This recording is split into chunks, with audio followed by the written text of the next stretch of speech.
मृत बच्ची का लौटना, एक सच्ची भूतिया दास्तान। साल था 1990। पश्चिम बंगाल का एक छोटा सा कस्बा रानीपुर।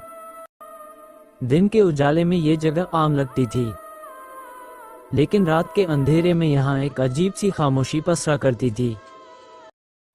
ऐसी खामोशी जिसे सिर्फ वही महसूस कर सकता था जिसने कभी मौत को करीब से देखा हो। आरती। रानीपुर बाजार में सत्यप्रकाश शर्मा अपनी 10 साल की बेटी आरती के साथ रहते थे। आरती जन्म से ही बीमार थी, उसे कैंसर था। गांव के वैद्य, शहर के डॉक्टर सब हार चुके थे, लेकिन बाप ने उम्मीद नहीं छोड़ी थी। हर दिन वो मंदिर जाता, हर देवी देवता से दुआ करता। फिर भी एक रात घड़ी ने जैसे ही 12 बजाए, आरती ने अपनी आखिरी सांस ली। घर में सन्नाटा छा गया। सत्यप्रकाश की दुनिया उजड़ चुकी थी। उसी रात पास के मोहल्ले में एक और हादसा हुआ। एक औरत जिसका नाम था मोहिनी, उसे एक ट्रक ने कुचल दिया। लोगों ने सुबह तक उसकी चिता जला दी थी, लेकिन किसे पता था कि उस रात 2 मौतें नहीं, एक मौत और एक वापसी हुई थी। मौत से वापसी। सुबह जब सत्यप्रकाश आरती का शव लेकर गांव के जंगल की तरफ जा रहे थे, 4 लोग कंधे पर बांस की अर्थी उठाए थे।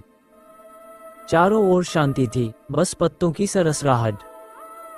अचानक आरती का शरीर हिला। सभी रुक गए। कंधे पर उठा बांस हिलने लगा और आरती की बंद पलकों के नीचे हरकत हुई। सत्यप्रकाश के हाथ कांप गए। भगवान, ये क्या चमत्कार है?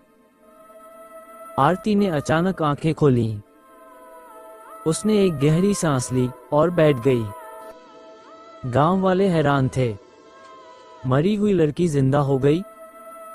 सबने कहा चमत्कार हुआ है, पर किसी को नहीं पता था कि वो जो लौटी थी वो आरती नहीं थी। अजीब हरकतें। घर लौटने के बाद आरती गुमसुम रहने लगी। पहले जैसी हंसती खेलती बच्ची अब बस खिड़की से बाहर ताकती रहती।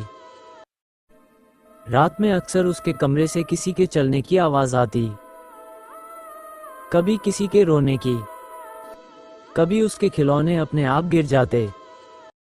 एक रात उसकी मां सविता को लगा जैसे कोई दीवार के पीछे फुसफुसा रहा हो, मेरा घर इस तरफ है। सविता डर गई, मगर सोचा शायद भ्रम है। मोहिनी का गांव। कुछ दिनों बाद सविता ने कहा, आरती चलो मामा के घर चलते हैं। दोनों रास्ते से गुजर रहे थे।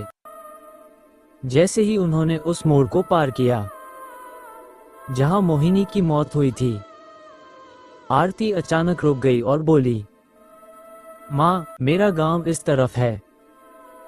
सविता हंस दी, अरे पगली, तेरा गांव नहीं, मोहिनी का था ये। पर आरती का चेहरा एकदम सख्त था। आंखें लाल हो चुकी थीं। माँ, मैंने कहा ना, मेरा घर उधर है।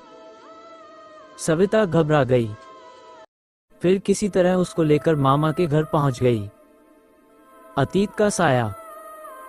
मामा के घर में आरती फिर से अजीब हरकतें करने लगी। रात में दरवाजे अपने आप खुल जाते, दिए अपने आप बुझ जाते और दीवारों पर किसी औरत की परछाई दिखती। एक दिन मामा की पड़ोसन सिमरन आई। आरती ने उसे देखते ही जोर से चिल्लाया, सिमरन, तू भाग गई थी ना? मुझे जला दिया था ना तूने? सभी दंग रह गए। सिमरन के चेहरे का रंग उड़ गया, क्योंकि यही शब्द मोहिनी ने मरने से पहले बोले थे। सिमरन समझ गई, ये बच्ची आरती नहीं, मोहिनी की आत्मा बोल रही है। सच्चाई का खुलासा। सिमरन ने अगले दिन मोहिनी के परिवार को बुलाया। सब लोग आए, मोहिनी का पति, माँ और भाई। उन्होंने आरती को देखते ही रोना शुरू कर दिया। ये तो हमारी मोहिनी है। जब उन्होंने मोहिनी के नाम से पुकारा, आरती की आवाज बदल गई। मैं वापस आई हूं, मुझे क्यों जलाया था? सत्यप्रकाश और सविता समझ गए कि उनकी बेटी अब उनकी नहीं रही, वो किसी और की रूह का घर बन चुकी थी। आत्मा की मुक्ति। गांव के पंडित बुलाए गए। पूरी रात हवन हुआ, मंत्रोच्चार हुआ। आरती की आंखों से आंसू बहते रहे और मोहिनी की आत्मा चीखती रही, मैं किसी का घर नहीं छोड़ूंगी।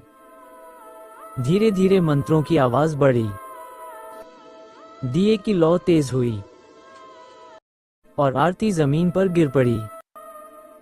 कुछ देर बाद सब कुछ शांत हो गया। सविता ने आरती को गोद में उठाया। वो बस मुस्कुराई और बोली, माँ, अब मैं ठीक हूं। और उसकी सांसें थम गईं। इस बार हमेशा के लिए एक अनसुनी दास्तान। आज भी रानीपुर के उस गांव में लोग कहते हैं कि कभी कभी रात को एक औरत और एक बच्ची की परछाई साथ चलती दिखती है। कभी वो हंसती हैं, कभी रोती हैं। लोग मानते हैं कि वो आरती और मोहिनी की रूहें हैं, जो अब एक दूसरे की संगिनी बन चुकी हैं। कभी किसी की मौत का मजाक मत बनाओ, क्योंकि रूहें भी अपना घर चुनती हैं और जब वो लौटती हैं तो किसी को साथ ले जाती हैं। अगर आपको ये सच्ची भूतिया कहानी पसंद आए हो तो वीडियो को लाइक करें, कमेंट करें कि कौन सा हिस्सा सबसे डरावना लगा। और चैनल भूतिया कहानियां 27 डरावनी रातें को सब्सक्राइब जरूर करें, क्योंकि अगली कहानी इससे भी ज्यादा रहस्यमय है।